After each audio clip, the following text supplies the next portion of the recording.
Sufocado pelo orgulho, pensei em ofender a todos e esquivar-me da resposta. Refleti. Por que haveria eu de responder a essa gentalha? Seria por acaso forçado a confessar segredos da minha vida a essa corja? Deveria alguma consideração a essa ralé que fui encontrar no Vale Imundo? Além do mais, se para lá eu também fui arremessado, considerava uma enorme injustiça. Não merecia estar ali. Achava-me superior, mais digno e melhor que os demais. Bem, entendo a reação do irmão Camilo. Espíritos suicidas não sabem dominar suas emoções. As más vibrações invadem seu interior e se expressam em palavras ofensivas. No entanto, Camilo, ao notar o tom sincero e contido de Belarmino, viu-se estimulado a assumir postura mais educada. Ignorando João de Azevedo, dirigiu-se ao nobre professor de dialética, que considerava o único com cultura suficiente para compreendê-lo. Eu, senhor professor, sou um indivíduo que se imaginava iluminado por um saber infalível. Na verdade, hoje começo a compreender que ignorava e continuo ignorando o que existe a 2 palmos do próprio nariz. Fui muito pobre, com o insuportável defeito de ser orgulhoso. Um homem que não descria da existência de um ser supremo, mas que jamais o respeitava, muito menos lhe dava satisfações. Quanto a mim, também não desejo permanecer desconhecido. Todos sabem os motivos que me levaram ao suicídio. A paixão pelo jogo.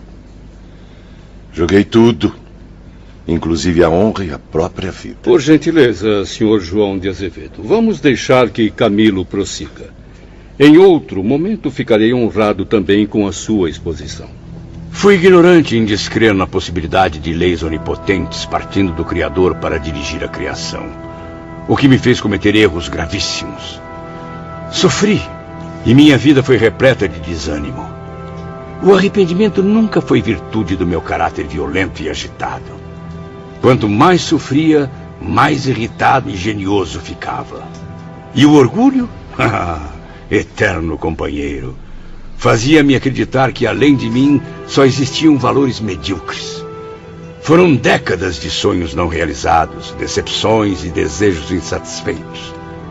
E após tantos fracassos, a cegueira, amigo, atingiu meus olhos cansados como prêmio para tantas lutas. Que Deus tenha piedade. Somos todos sofredores. Fiquei cego. A eterna escuridão se estendia sobre meus olhos.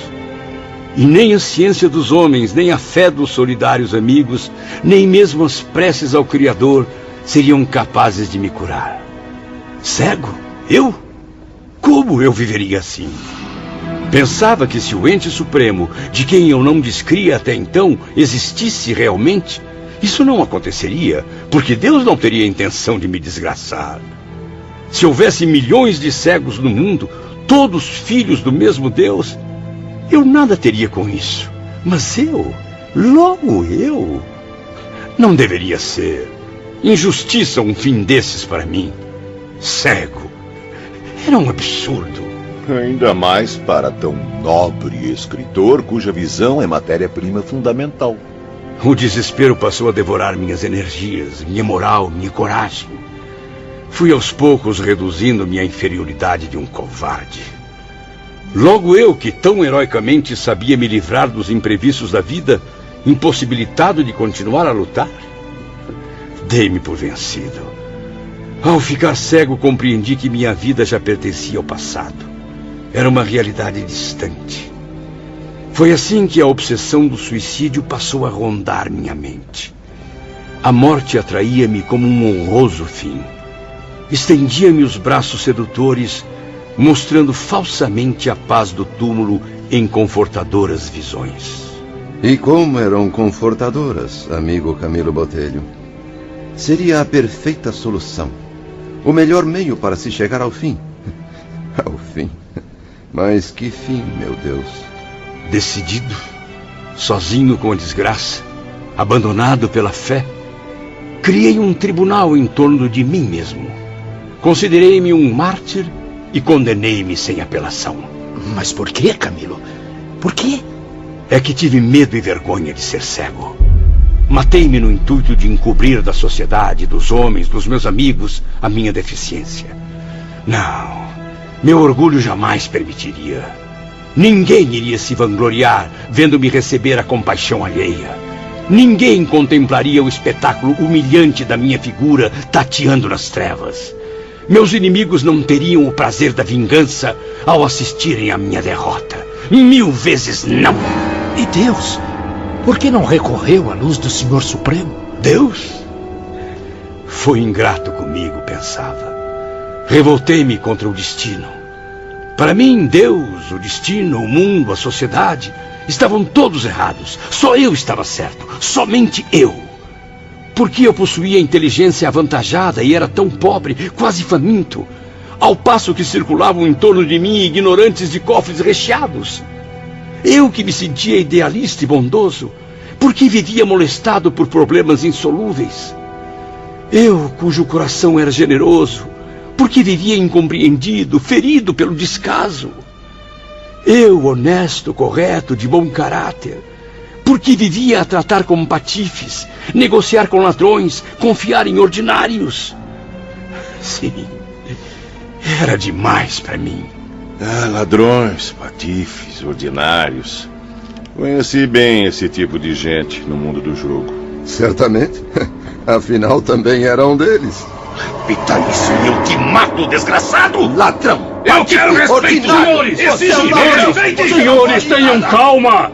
Controlem-se antes que sejamos expulsos! Por acaso desejam retornar aos braços do Vale Sinistro? O senhor tem razão. Por favor, senhor Botelho, continue. Faltou-me compreensão para tão grande anomalia, meus amigos. Não compreendi Deus. Não entendi sua lei. Não entendi a vida. Só compreendi uma coisa. Precisava morrer.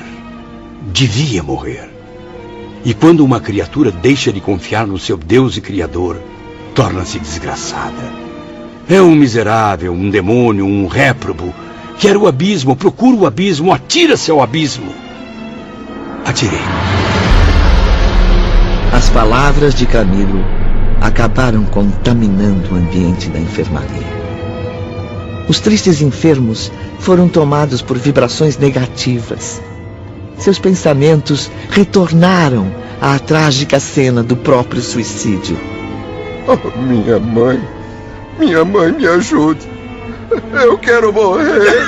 Socorro! Socorro! Eu não suporto mais tentador! Meu ouvido! Explodiu meu ouvido e continuo aqui vivo! Por quê? Mas o que está acontecendo aqui? Tenha calma, senhor Camilo. Venha comigo. Por favor, venha comigo. Precisa retornar ao leito. Senhor Jerônimo, não pode se exaltar assim. Está ardendo em febre. Deite-se aqui. Beba um pouco d'água. Alceste, o enfermo Mário Sobral precisa de um cobertor. Está com muita febre. Momentos depois, após acudirem aos angustiados hóspedes, os enfermeiros Alceste e Romeu conversaram com o Dr. Roberto de Canalejas em seu gabinete reservado.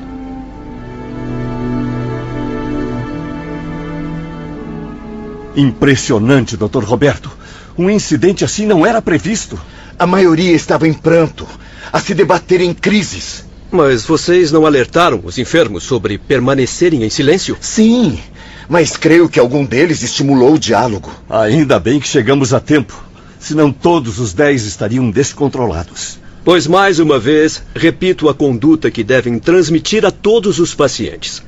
No Hospital Maria de Nazaré, o enfermo, rodeado das vibrações positivas de seus enfermeiros e dirigentes, deve auxiliar o tratamento, conservando-se em silêncio.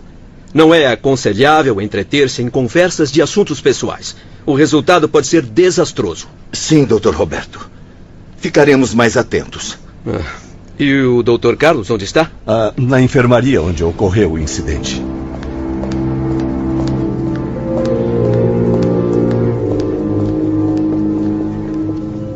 Senhores, convém repousarem.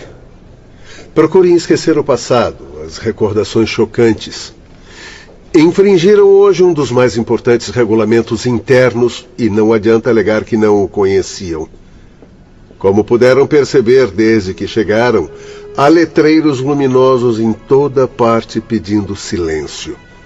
Silêncio e discrição.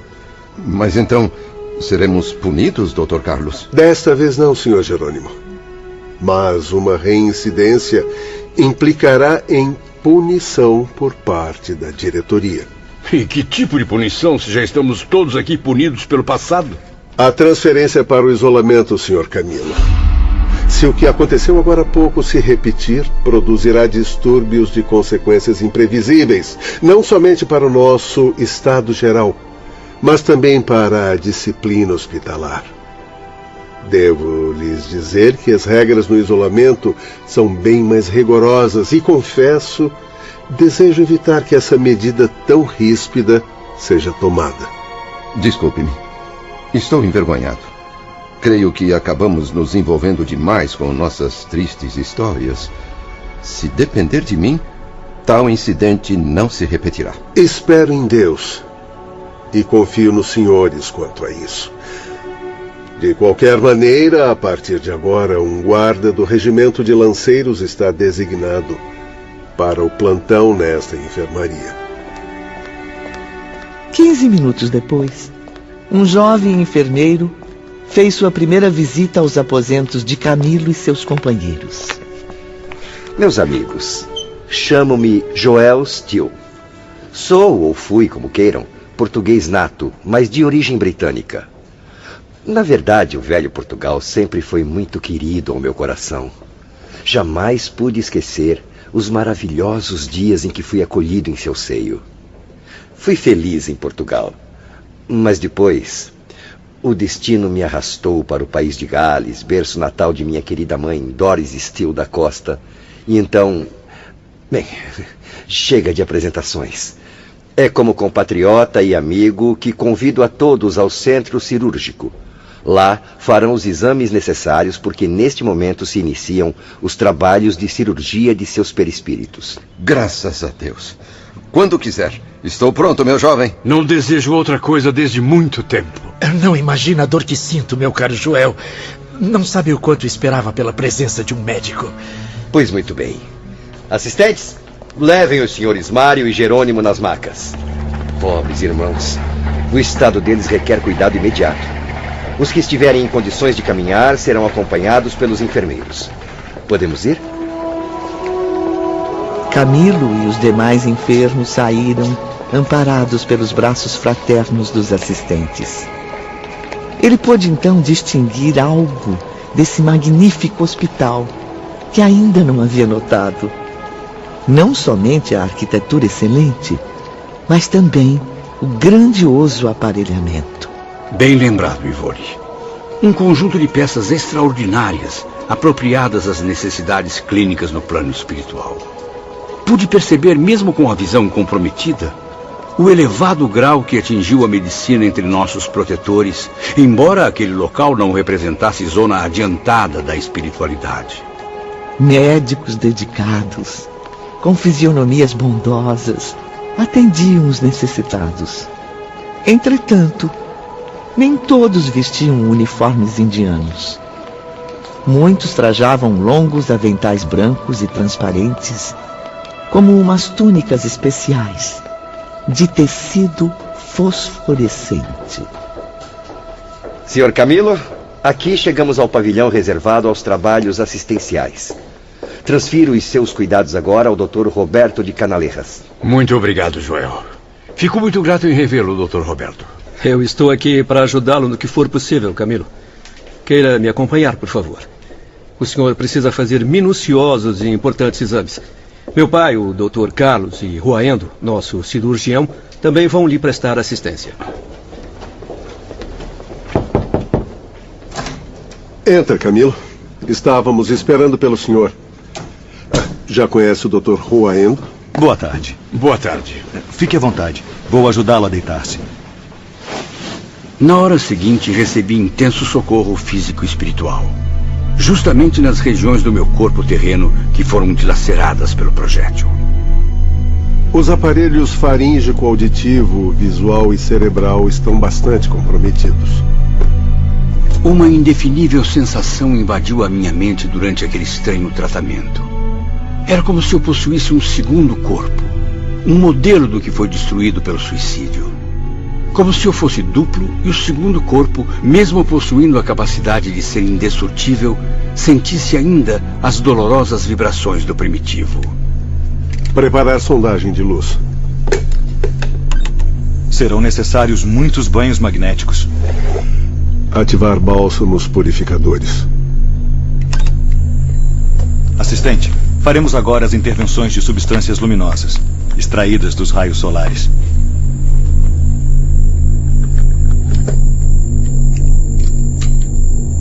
Envolvido em aparelhos luminosos além da compreensão humana, permaneci sob os carinhosos cuidados do velho Dr. Carlos de Canalejas e do cirurgião hindu. Enquanto isso, o jovem Dr. Roberto observava a tudo, pois encontrava-se ainda em aprendizado na medicina local. Força, Camilo. Confie no futuro. Tenha esperança no supremo amor de Deus, meu irmão. Sinto-me envergonhado, meus amigos, por causar trabalho tão árduo a vocês, abnegados servos do bem. Não se envergonhe por admitir que cometeu um erro e pretende redimir-se, Camilo. Nosso devotamento será profundo, até que desapareçam do seu físico astral as correntes magnéticas com o seu corpo enterrado no túmulo. Isso está lhe causando intenso desequilíbrio. Tem razão, Roendo. É que o corpo astral, isto é, o perispírito, também conhecido como físico espiritual, não é uma abstração, figura etérea como supunham. Ele é, senhor Camilo, ao contrário disso, organização viva, real, núcleo das sensações. E nessas sensações repercutem-se todos os acontecimentos impressionantes à mente e que afetam o sistema nervoso. E já que nesse envoltório da alma persiste também uma matéria, existe a possibilidade de este adoecer, ressentir-se. Estou certo, meu pai? Exatamente, Roberto. Afinal, mesmo de natureza indestrutível, a matéria nesse estado é também muito sensível, não podendo suportar sem grandes distúrbios a violência de um suicídio. Sinto-me ainda confuso com seus métodos e essas estranhas explicações sobre o meu estado. Mesmo com tantos cuidados médicos, crescem minhas dúvidas, Dr. Carlos. Muitas vezes, durante a desesperadora permanência no Vale Sinistro, cheguei a acreditar que morrera. Ah, sim. E que minha alma condenada sofria nos infernos as loucuras praticadas na vida. Agora, porém, mais sereno e internado num bom hospital como esse, novas incertezas inquietam o meu espírito. Pois então nos diga, amigo Camilo, o que o aflige? Não é possível que eu tenha morrido. Isso seria morte, seria vida. Mas afinal, onde me encontro? O que aconteceu? Estou sonhando. Morri ou não morri? Estarei vivo ou morto? Não, meu amigo. Não morreu. Não morrerá jamais. Porque a morte não existe na lei que rege o universo. Mas então o que houve comigo? O que se passou foi simplesmente um lamentável desastre com seu corpo físico terreno, aniquilado precocemente por um ato desorientado. Não estava vivo? A vida não residia naquele seu corpo físico terreno, e sim neste, que vê e sente no momento. O espírito, portanto. Este é o que realmente sofre, vive, pensa e traz a qualidade sublime de ser imortal. O outro, o de carne, foi apropriado apenas para o uso durante sua permanência na Terra e já desapareceu sob a pedra de um túmulo.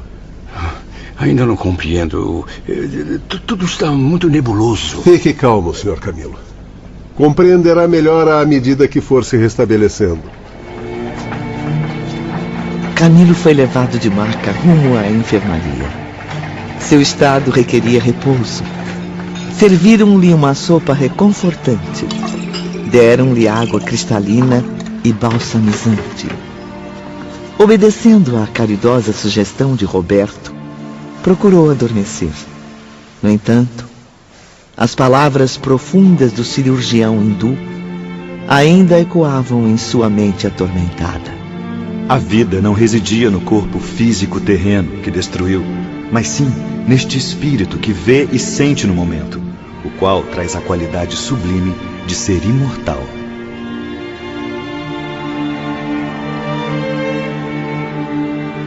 O tempo passava.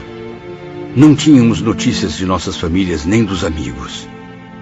Profundas saudades amarguravam nossos corações. Oh, minha amada esposa, não imagina quanta saudade. O que foi fazer comigo, meu amor? Como pude abandoná-la assim? Paciência, amigo Camilo. Esse mal-estar é passageiro. Difícil suportar, Joel. É muito doloroso estar longe para sempre dos entes queridos. A tendência é que a situação se suavize, Camilo. Tenha calma. Mas não posso ao menos rever minha esposa ou saber o que se passa com meus filhos? Sim, existe permissão para os hóspedes receberem visitas mentais, desde que sejam mensagens emanadas do mais puro amor. Apenas votos fraternos de paz e felicidade futuras e que provenham dos entes queridos deixados na Terra ou dos simpatizantes. Até mesmo das moradas espirituais mais elevadas é possível receber mensagens, mas apenas daqueles que o amem, que se interessem pelo seu restabelecimento e progresso. Mas então não posso me comunicar, responder às mensagens? Não, ao menos por enquanto. E como posso recebê-las? Desde que tais pensamentos fossem irradiados por vibrações positivas, eles eram transmitidos por meio bastante curioso e eficiente, o qual, na ocasião, deixou Camilo perplexo por causa de seu desajuste espiritual. Mas voltemos às explicações dos doutores. Camilo, não sei se já notou, mas existe em cada dormitório um aparelho bastante sofisticado. Ele é feito de substâncias eletromagnéticas que acumulam altíssima potência de atração, seleção, reprodução e transmissão. Esse aparelho reflete em sua face espelhada quaisquer imagens e sons que caridosamente a ele forem dirigidos. Quando de um coração generoso emanarem vibrações fraternas pelas imensidões do espaço, invocando graças na oração à sua alma atormentada, você será imediatamente informado por luminosidade repentina. Por intermédio dela, será capaz não somente de ouvir a oração, mas também de ver a imagem de quem está falando. Mas isso é um sonho, um milagre. Agora tudo parece estranho e impossível à sua mente ainda confusa. Mas com o tempo compreenderá, Camilo, que é algo bastante natural, até comum nas esferas espirituais educativas. Ficará surpreso, meu amigo. Haverá momentos em que pessoas a quem nem sempre percebia como amigos leais surgirão no espelho magnético, enquanto outras, a quem sempre tratou com gratidão e amor, raramente ou jamais aparecerão. Poderei assim saber o quanto pensam a meu respeito, conhecer as súplicas dirigidas à providência divina, enfim, todo o bem que me possam desejar ou a meu favor praticar? Sim, Camilo. Mas lembre-se, tal acontecimento é raríssimo em quase todo o hospital. Como lhe dissemos, esse aparelho só é capaz de registrar as invocações sinceras, emitidas no momento da verdadeira prece. Ah, mas não desanime, hein? Esse fantástico aparelho revelará que é lembrado com frequência por habitantes do além. Habitantes do além? Quais? Meus familiares que já morreram? Amigos que já partiram antes de mim para o mundo espiritual? Não, por enquanto não, Camilo. São habitantes de outras zonas astrais, como de outros locais de nossa própria colônia. Chegarão fraternos votos de paz, conforto amistoso, encorajamento para os dias futuros. Da Terra, discípulos de Jesus também se reúnem todos os dias, unidos em orações caridosas em favor dos enfermos que aqui se encontram. Irão visitá-los frequentemente através de correntes mentais vigorosas. Um bálsamo para nossas almas esquecidas. E além disso, caravanas fraternas, provindas de zonas espirituais mais favorecidas, virão confortá-lo com sua piedosa solidariedade. Certamente fará sinceras e duradouras amizades, pois o princípio dessas caravanas é baseado na fraternidade cristã, amigo Camilo. Fico imensamente grato por tanta dedicação de pessoas que nem conheço, meus caros Joel e Roberto. Mesmo assim, oh Deus, Como ficaria feliz em poder rever minha mãe, meu pai, meus velhos amigos que se foram há tempos. Eu devo ser realista, Camilo. Só daqui a muito tempo será permitido receber as visitas dos entes que lhe precederam no túmulo. Mesmo assim, serão aproximações rápidas. Mas por que tamanha tortura? O suicida está para a vida espiritual como o presidiário condenado está para a sociedade terrena. Não tem regalias normais. Vive a cumprir pena, onde não é lícita a presença de ninguém, a não ser dos seus educadores, além dele próprio. Por causa de seu estado vibratório tão precário, não conseguirá afastar-se do seu pequeno círculo até que os efeitos da brutal infração sejam totalmente exterminados. Esta é a lei, Camilo.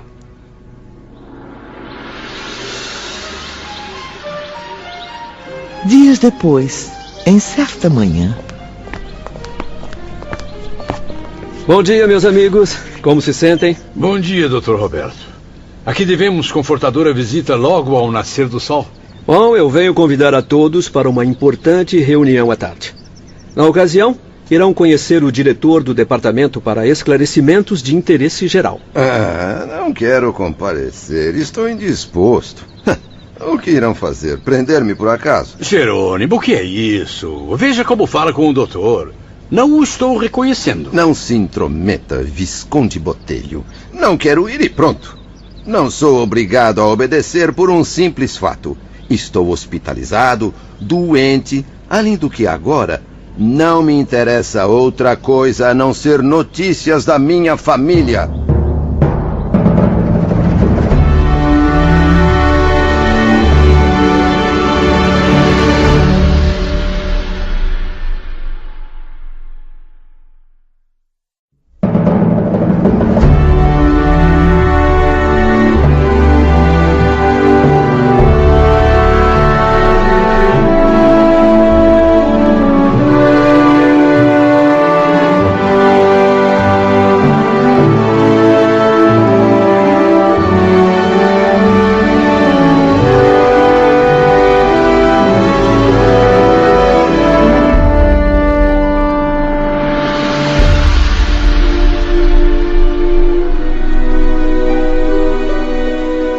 Jerônimo, o pobre ex-comerciante do porto, parecia não fazer ideia da situação em que se encontrava.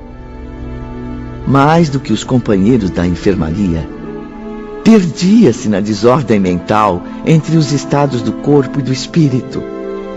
Seu mau humor se agravava dia após dia, e naquele momento, ele acabou surpreendendo a todos com sua postura agressiva. Menos é o Dr. Roberto. Não há problema algum, Jerônimo. Eu vim aqui para lhes trazer um convite, não uma ordem. Por isso mesmo, nenhum dos senhores será forçado a comparecer. Que isso, doutor. Ficamos muito honrados com o convite. Creio que todos, exceto Jerônimo, irão à reunião com muito prazer. Senhor doutor, venho pensando em obter de Vossa Excelência um favor inestimável, pois acredito na generosidade de seu nobre caráter. Estou ao seu inteiro dispor, meu amigo Jerônimo. Em que posso ajudá-lo? É que tenho extrema necessidade de encaminhar um pedido à diretoria desta casa. Estou aflito pela falta de informações sobre minha família, que não vejo há muito. Nem eu sei há quanto tempo. Eu compreendo. E o que o senhor deseja? Em vão tenho esperado notícias aqui no mundo espiritual, e já não me restam forças para sofrer tamanha ansiedade. Desejo obter licença para ir até minha casa na Terra e certificar-me do porquê de tanto silêncio, tanto desprezo. Não sou visitado pelos meus, não recebo cartas. Seria possível que Vossa Excelência encaminhasse um requerimento ao senhor diretor? Absolutamente, meu caro. Os regulamentos internos não proibiriam minha atitude, proibiriam? Não há proibição. O diretor deste estabelecimento terá satisfação em ouvi-lo. Verdade? Posso então fazer hoje mesmo o requerimento? Sim, eu encaminharei verbalmente a solicitação. Joel retornará em breve com a resposta da direção. Até logo, senhores. Mas quanta petulância. Sorte sua, Dr. Roberto, ser um espírito convertido ao bem, dedicado operário da fraternidade. Sorte, caro Camilo. Por acaso considera a mim e aos outros, inclusive o senhor, homens de sorte? Fiz apenas um pedido. Tenho esse direito. E desde quando acredita que será atendido? Pensa que é o único a sentir saudade da família? Talvez não seja o único a desejar rever os familiares, mas posso ser o primeiro a alcançar tamanha bênção. Como diz o nosso companheiro jogador João de Azevedo, só ganha quem arrisca. Quem sabe? Cerca de meia hora depois. Bom dia, meus amigos. Jerônimo, como está? Doente e aflito. Um paciente impaciente. Então, qual foi a resposta? O diretor o convida a ir pessoalmente ao seu gabinete. Pois então, o que está esperando, Joel? Exijo que me devolva minha sobrecasaca e os demais trajes. Como posso me apresentar ao gabinete do maioral trajando este horroroso sudário de enfermaria? Como preferir, senhor Jerônimo. Acompanhe-me, por favor. Mas não pode ser. Até breve. Ou quem sabe, até nunca, meus amigos.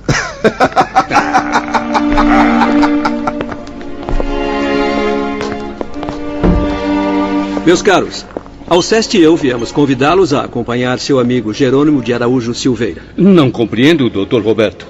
Isso não iria contra os regulamentos internos? Estamos cientes de que nenhum de vocês está satisfeito com os regulamentos que de algum modo proíbem notícias da Terra. No entanto, convém informá-los de que tamanho rigor foi estabelecido em benefício dos próprios senhores, embora não exista nenhuma proibição formal para uma rápida visita aos planos terrenos. Ora, mas então para que tanta rigidez? Senhor Bellarmino, meus amigos, prestem atenção a este aparelho que já conhecem. Venham, aproximem-se. Todos podem sair dos leitos e sentar-se nas poltronas. Alceste, por favor, comece os ajustes. Vão acompanhar agora os passos de Jerônimo desde o momento presente. Caso ele venha a obter a licença, como espero que aconteça, vocês farão com Jerônimo a viagem que ele tanto deseja. Porém, não precisarão sair deste local. E amanhã, se ainda desejarem descer aos seus antigos lares em visitas prematuras, serão atendidos imediatamente. Portanto, prestem atenção. Alceste vai ampliar o aparelho até que apareçam as imagens de Joel e Jerônimo em tamanho natural.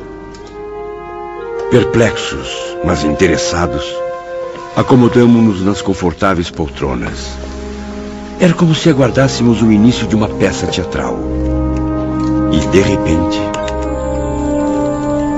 Espantoso! Joel diante de nós, no mesmo plano em que estamos. Sua imagem é perfeita. Parece estar conosco de verdade aqui dentro da enfermaria. Vejam, está amparando Jerônimo pelo braço, caminhando em busca da saída de serviço. E tudo ia se tornando tão intenso que logo esqueceram-se de que, na verdade, continuavam sentados em poltronas em seus aposentos no mundo espiritual. Mais real do que o cinema e superior à tecnologia da televisão, aquele magnífico receptor de cenas e fatos deixou Camilo e os demais completamente hipnotizados.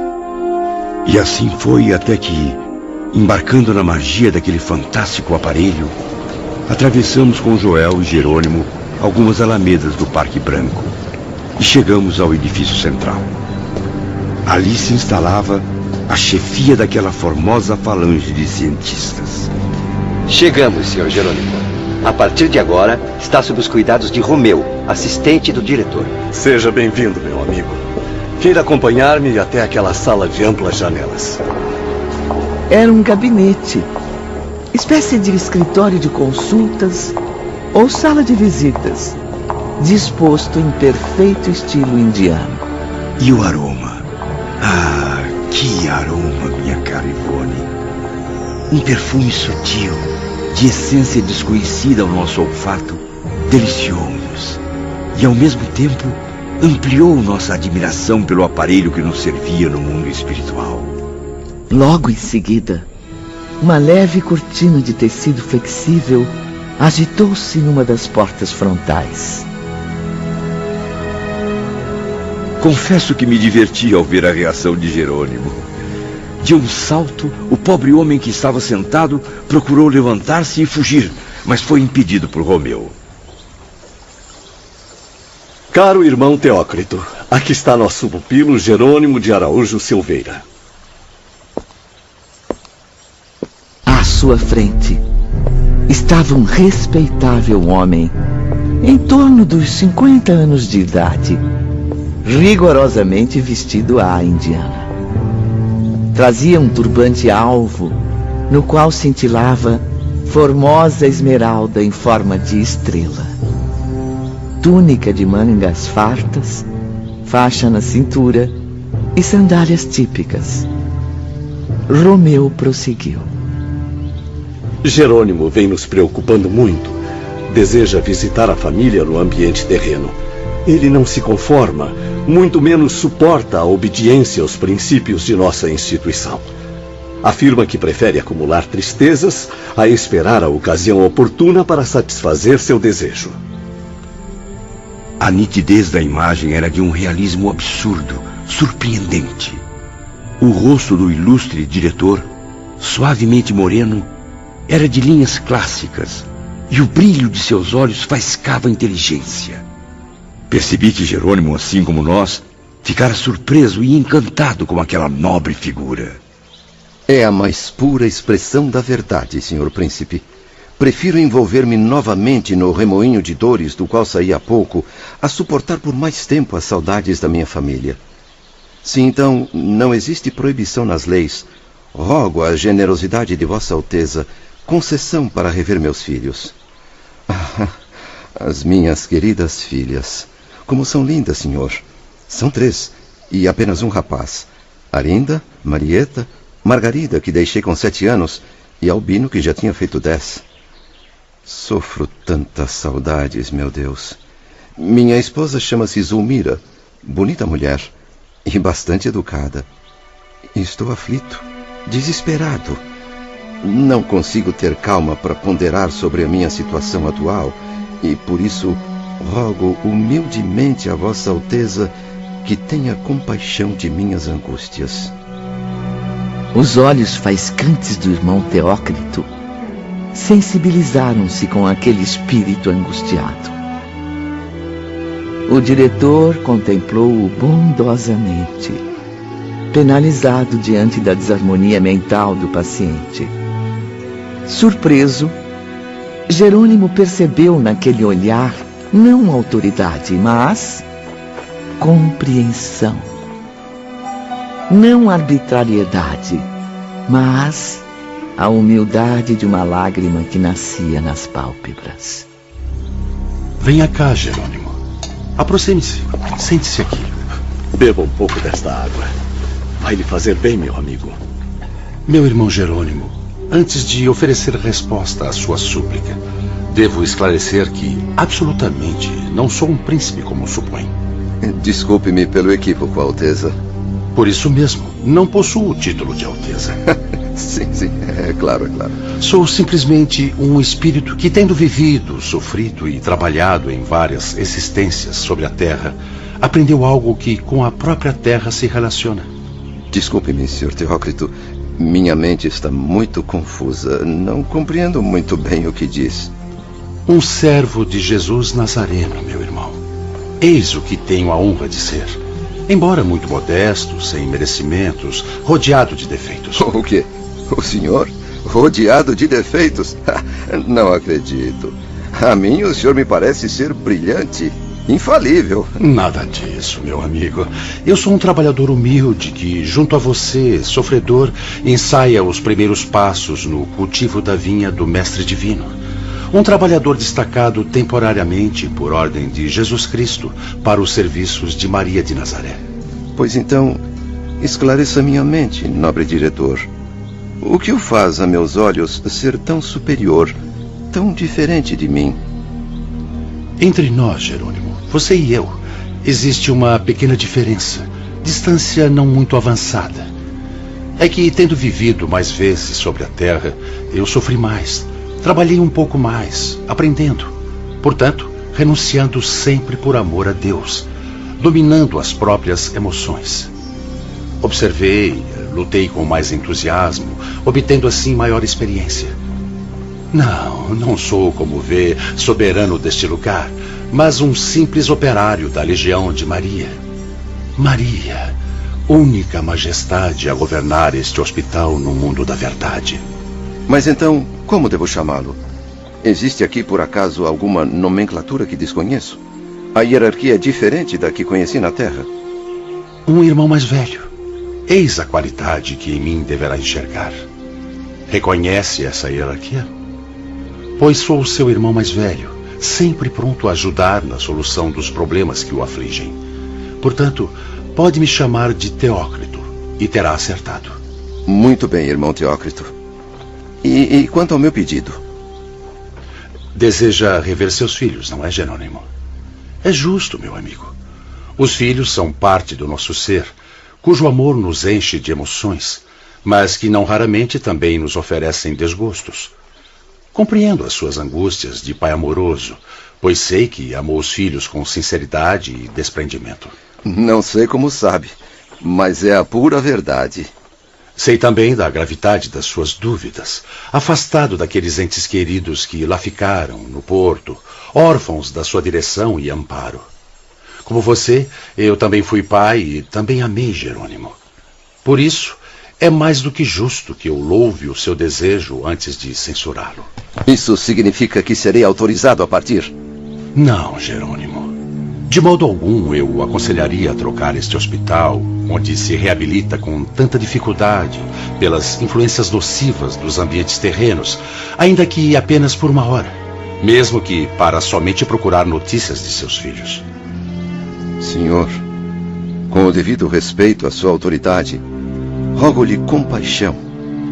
Trata-se de uma visita rápida. Dou minha palavra de honra de que voltarei o mais breve possível, porque bem sei que não passo de um prisioneiro. Mesmo assim, não posso aprovar a realização desse desejo no momento, ainda que o considere justo. Contenha um pouco mais os impulsos, meu amigo Jerônimo. Aprenda a dominar emoções, a reter ansiedades. Equilibre os seus desejos sob a santa proteção da esperança. É difícil, irmão Teócrito. É difícil. Não pode imaginar como. Lembre-se de que foram tais impulsos, desequilibrados e impacientes, que o arremessaram à violência do suicídio. Verá, sim, os seus filhos. Porém, para seu próprio benefício, peço que concorde em adiar para daqui a poucos meses. Meses? Por que adiar tanto? Ainda não está bem preparado para enfrentar as consequências do seu gesto. Concorde, Jerônimo, em se submeter ao tratamento conveniente ao seu estado, ao qual seus companheiros se submetem com boa vontade. Confie nos servidores leais que a todos vocês desejam socorrer com amor e desprendimento. Aceite o convite para a reunião de hoje à noite, porque imensos benefícios dela usufruirá. Reunião? Havia me esquecido quer dizer, da tal reunião. Uma visita à Terra, neste momento, ou contato com a família, nas precárias condições em que se encontra, seriam contrários aos planos elaborados para a reorganização de suas forças. Mas, senhor Teócrito, eu não ficaria tranquilo para nenhum projeto futuro enquanto eu não tivesse notícias dos meus familiares. Pense bem, Jerônimo. Só precisa ter um pouco mais de paciência e, acima de tudo, fé. Ah, Deus do céu. Margaritinha, minha caçula que lá ficou com 7 anos, tão loirinha, tão linda. Preciso vê-la agora, de qualquer maneira, senhor. Enquanto isso, na enfermaria, Camilo e seus companheiros testemunhavam a tudo com profunda ansiedade. Caráter rebelde, violento, só poderia agir dessa maneira. Será que Jerônimo não percebe que está errado? Quanta ignorância, meu Deus! Pela modesta experiência que tem o Sr. Camilo, ouso afirmar que será difícil convencê-lo a desistir. Confio, Dr. Roberto, na boa conduta e ponderação do nobre diretor. É um espírito elevado, justo. Certamente convencerá Jerônimo a esperar o tempo necessário. Deus queira que esteja certo, meu amigo. Infelizmente, Jerônimo não alcançou a sensibilidade suficiente para compreender... Compreender o quê? A sublime caridade que está recebendo. E todos voltaram novamente a atenção ao magnífico aparelho que continuou reproduzindo o diálogo entre Jerônimo e o irmão Teócrito. Já se lembrou de apelar para a grandeza do Todo-Poderoso?